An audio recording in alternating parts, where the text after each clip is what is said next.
In the middle of the city of Danville sits a marker that signifies one of the key events in the civil rights movement, Bloody Monday. Dorothy Batson is a local who was just 18 on the then city courthouse steps on June 10, 1963. I was not beaten that night. I just got bruises and scrapes from trying to run down the stairs of the courthouse. It was like a nightmare. Herself and other activists peacefully protested segregation that spring. The civil rights movement had started all over the country. We knew that we had to do something to say to the city of Danville and to the United States that we are tired of being second-class citizens. That summer, the city banned any assembly of people in public. From here on out, when we ask the colored people to disperse, we hope that they will disperse with the same attitude that our white people have been compelled to do for the last few weeks.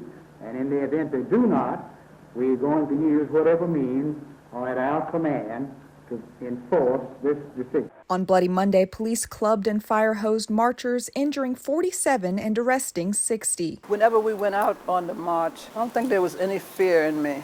I just knew this is something I had to do. The event gained national attention.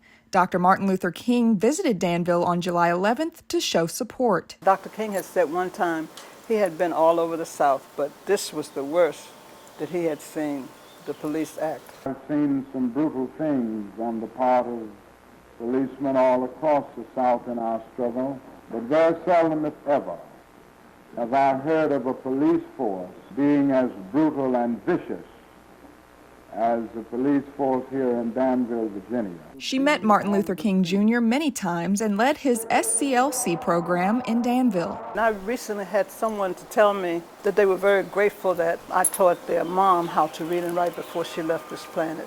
And that just made me feel really good. She was later arrested that summer of 1963 and spent a week in jail for leading a peaceful protest. Her mother saw her picture on the front page of the newspaper and immediately joined the effort. Batson says the women in her life played a big part in her determination. My mom and my aunts, they were very strong black women. And I've met a lot of people who would say to me, how did you live with all of that going on? And my answer is that they taught us how to live. This year will mark the 60th anniversary of Bloody Monday. Batson's hope is that young women will focus on doing good for their community and stand up for their beliefs. It was a good time to do what we were doing, and I can see that it helped a lot.